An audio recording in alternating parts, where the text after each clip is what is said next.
Pada suatu hari di kota Baghdad, tersiar kabar yang membuat orang-orang gempar. Para pedagang di pasar berbisik lirih, para pengemis di tepi jalan saling menunduk, dan anak-anak kecil berlari sambil membawa kabar aneh itu. "Sudahkah kau dengar?" bisik seorang penjual kurma pada kawannya. "Apa yang kau maksud?" sahut yang lain penasaran. "Konon, Abu Nawas akan segera dijemput oleh malaikat Israel malam ini." Wajah orang-orang yang mendengar kabar itu pun berubah. Ada yang terkejut, ada pula yang sekadar menghela napas panjang. Semua tahu, Abu Nawas bukanlah orang biasa. Akalnya licin bak belut, lidahnya tajam bak pedang, dan tingkahnya selalu membuat orang tergelak sekaligus tercengang. Kabar itu akhirnya sampai pula ke telinga Khalifah Harun al-Rashid di istana. Sang raja yang bijak itu terdiam sejenak, lalu tertawa kecil sambil menggeleng. "Jika benar malaikat Israel akan menjemputnya malam ini," ujar Baginda, "maka aku ingin tahu, adakah akal Abu Nawas sanggup melawan takdir?" Sementara itu, di rumah sederhananya, Abu Nawas duduk bersila di beranda. Senja mulai merayap, cahaya merah keemasan menyinari wajahnya. Tatkala seorang tetangga datang dengan napas terburu-buru, ia segera berkata, "Wahai Abu Nawas, apakah kau telah mendengar kabar? Seluruh Baghdad bercerita, malam ini engkau akan dijemput oleh malaikat Israel." Abu Nawas mengangkat alis, tersenyum tipis, lalu menjawab dengan tenang, "Jika benar demikian, apa yang harus kutakuti? Bukankah setiap jiwa pasti akan dijemput pada waktunya?" Tetangganya menunduk, wajahnya pucat. "Tetapi, janganlah engkau bergurau dengan hal ini. Israel tidak mengenal tawa. Ia datang untuk menunaikan titah." Abu Nawas terkekeh. Matanya berbinar licik. "Wahai sahabatku, bukankah hidupku ini memang sebuah gurauan yang sering membuat orang berpikir? Jika benar malaikat Israel akan datang, biarlah ia tahu, Abu Nawas bukanlah manusia sembarangan. Aku akan menyambutnya, bukan dengan tangisan, melainkan dengan akal yang tajam." Matahari pun perlahan tenggelam. Langit Baghdad berubah jingga keunguan. Kota itu menahan napas, seakan menunggu. Benarkah malam ini Abu Nawas akan berhadapan dengan malaikat Israel? Malam pun tiba. Baghdad yang pada siang hari riuh dengan seruan para pedagang, kini sunyi senyap. Jalanan yang biasa padat langkah kaki berubah lengang. Hanya sesekali terdengar lolongan anjing dan derik serangga malam. Bulan separuh menggantung pucat di langit. Sinarnya menimpa atap rumah-rumah penduduk. Di rumahnya yang sederhana, Abu Nawas duduk seorang diri. Lampu minyak kecil di sudut ruangan bergoyang ditiup angin. Cahayanya berkelip-kelip, menimbulkan bayangan aneh di dinding tanah liat. Abu Nawas meneguk segelas air, lalu menghela napas panjang. "Benarkah malam ini saatku tiba?" bisiknya perlahan. Namun pada wajahnya tidak tampak ketakutan. Senyum tipis menghiasi bibirnya, seolah ia sedang menantikan seorang tamu agung. Tiba-tiba udara dalam ruangan berubah. Angin dingin menyusup tanpa pintu terbuka. Api lampu minyak bergetar hebat, hampir padam. Suasana hening mencekam. Sekejap kemudian, tampaklah sosok bercahaya yang agung, berwibawa, dan penuh kewenangan. Kehadirannya membuat udara bergetar. Mata siapapun tak kuasa menatapnya lama. Dialah malaikat Israel, utusan Allah yang ditugaskan mencabut nyawa setiap makhluk. Dengan suara yang dalam dan penuh ketegasan, malaikat Israel bersabda, "Wahai Abu Nawas, aku datang dengan titah dari Tuhanmu. Malam ini, aku diperintah menjemput ruhmu." Abu Nawas menegakkan tubuh, lalu menatap lurus ke wajah sang malaikat. Bukannya gentar, ia justru tersenyum penuh kelicikan. "Apakah engkau sungguh yakin, wahai malaikat Israel, bahwa akulah orang yang engkau cari? Bukankah di Baghdad ini ada banyak yang bernama Abu? Jangan-jangan engkau keliru." Malaikat Israel menatapnya tajam. "Tiada keliru dalam tugasku. Namamu jelas tertulis, Abu Nawas, rakyat jelata Baghdad. Aku datang bukan karena kabar manusia, melainkan karena titah dari Tuhanmu yang Maha Kuasa." Abu Nawas terkekeh kecil, lalu berkata seolah bergurau, "Kalau begitu, izinkan aku bertanya, wahai malaikat Israel. Pernahkah engkau menemui seorang manusia yang tidak pasrah begitu saja ketika engkau datang? Pernahkah engkau berhadapan dengan seorang yang hendak memberimu permainan akal?" Malaikat Israel terdiam sejenak. Matanya berkilau seakan menyimpan rahasia. Kebanyakan manusia menangis, memohon, atau berusaha menolak dengan sia-sia. Tetapi engkau berbeda, Abu Nawas. Engkau justru hendak menguji kecerdikanku. Abu Nawas menegakkan badan, lalu tersenyum lebar. Itulah aku, wahai malaikat Israel. Jika memang ajal telah tiba, maka biarlah aku menyambutmu bukan dengan tangisan, melainkan dengan permainan akal yang bisa menghibur. Maka malam itu, awal perjumpaan antara Abu Nawas dan malaikat Israel bukanlah sekadar urusan maut, melainkan permulaan sebuah kisah penuh kelicikan dan hikmah yang kelak mengguncang seluruh Baghdad. Seusai perjumpaan itu, Abu Nawas mulai berpikir keras. Ia tahu bahwa menghadapi malaikat Israel bukanlah perkara yang bisa diremehkan. Namun, sebagaimana wataknya, ia tidak ingin menyerah begitu saja tanpa perlawanan akal. Jika seluruh Baghdad percaya aku akan dijemput malam ini, gumamnya, maka biarlah Baghdad pula yang kusulap dengan kelicikan kecilku. Maka berangkatlah Abu Nawas ke pasar, menyamar dengan pakaian lusuh yang bahkan tak dikenali oleh tetangganya sendiri. Ia menukar jubahnya dengan seorang pengemis tua, lalu berjalan tertatih-tatih sambil menundukkan kepala. Sementara itu, ia menitipkan rumahnya pada seorang sahabat untuk duduk di sana, pura-pura menjadi dirinya.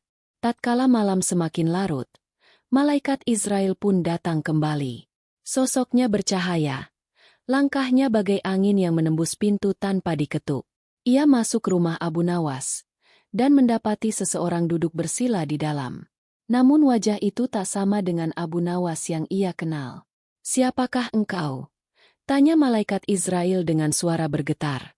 Aku Abu Nawas," jawab sahabatnya, bergetar ketakutan. Malaikat Israel menatap lebih tajam. "Tidak, ini bukan wajah yang kuingat. Abu Nawas bukanlah engkau. Di manakah dia bersembunyi?" Sementara itu, di tengah keramaian pasar, Abu Nawas yang sedang menyamar menatap kejadian itu dari jauh. Ia tertawa dalam hati. "Ha! Benar dugaanku. Bahkan malaikat Israel pun bisa kubuat bingung untuk sementara." Namun rakyat Baghdad yang melihat tingkah Abu Nawas justru terpingkal-pingkal. Mereka menyaksikan bagaimana ia menyaru sebagai pengemis.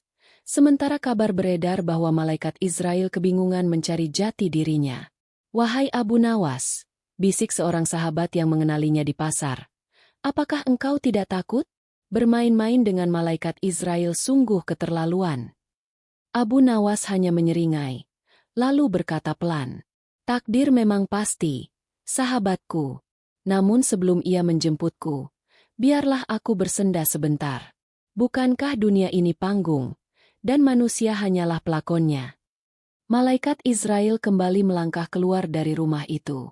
Udara bergetar, matanya menelusuri Baghdad, mencari Abu Nawas yang sejati. Malam itu, permainan baru saja dimulai. Keesokan harinya, kabar aneh menyebar lebih cepat daripada api menjilat ilalang kering. Seluruh Baghdad bercerita bahwa malaikat Israel telah datang, namun gagal menjemput Abu Nawas karena ia menyaru dan menukar wajah dengan orang lain. Di kedai kopi, para lelaki bercakap-cakap dengan suara rendah. "Benarkah Abu Nawas memperdaya malaikat Israel?" tanya seorang. "Konon, ia menyamar jadi pengemis di pasar, hingga Israel kebingungan mencari," jawab yang lain sambil menggeleng-geleng tak percaya. Sebagian tertawa terbahak, sebagian lain menunduk takut, khawatir petaka menimpa kota karena kelancangan itu. Kabar pun sampai ke telinga Khalifah Harun al-Rashid di istana. Sang raja duduk termenung, lalu memerintahkan pengawal memanggil Abu Nawas. Tak lama kemudian, lelaki cerdik itu hadir di hadapan Baginda, dengan wajah tenang dan langkah ringan seakan tiada yang perlu dirisaukan. "Wahai Abu Nawas," ujar sang khalifah dengan suara berat, "benarkah engkau telah memperdaya malaikat Israel?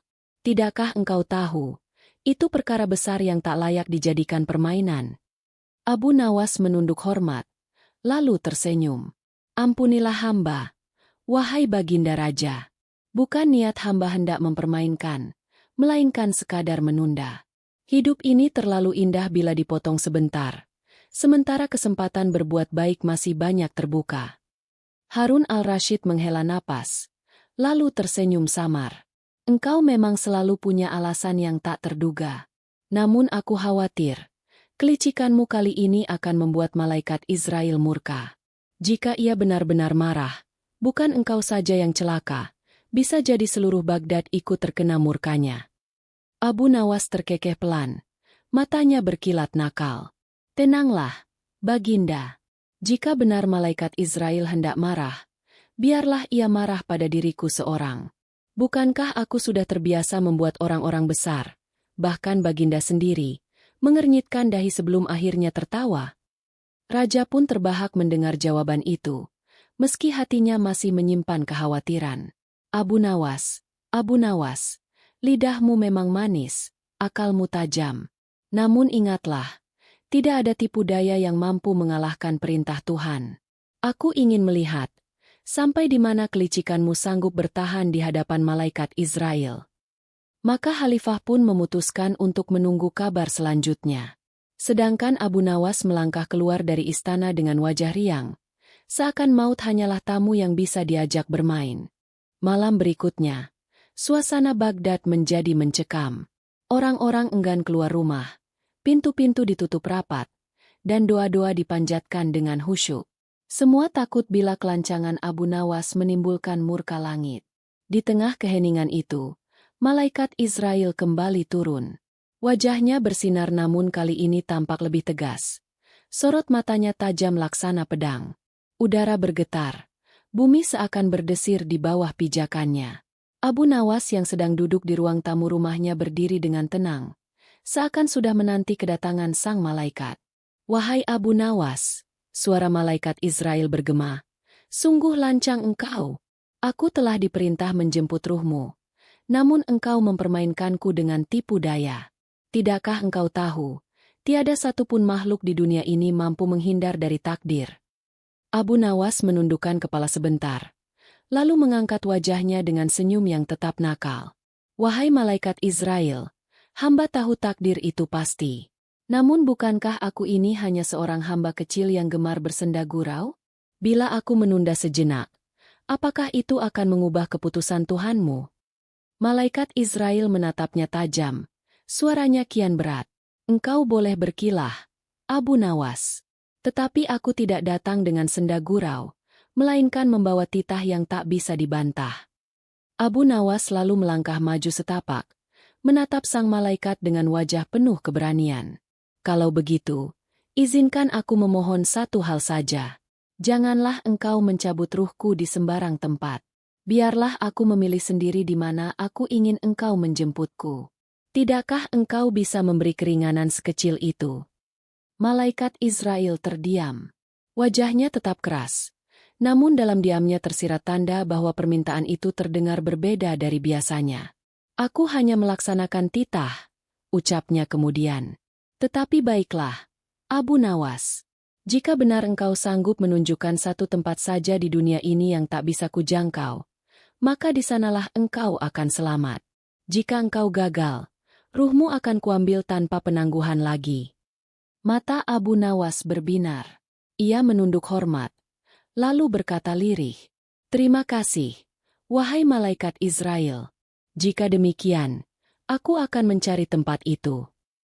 Dan malam itu, Abu Nawas melangkah keluar rumah dengan langkah ringan, seolah bukan kematian yang menantinya, melainkan sebuah teka-teki besar yang menunggu untuk dipecahkan.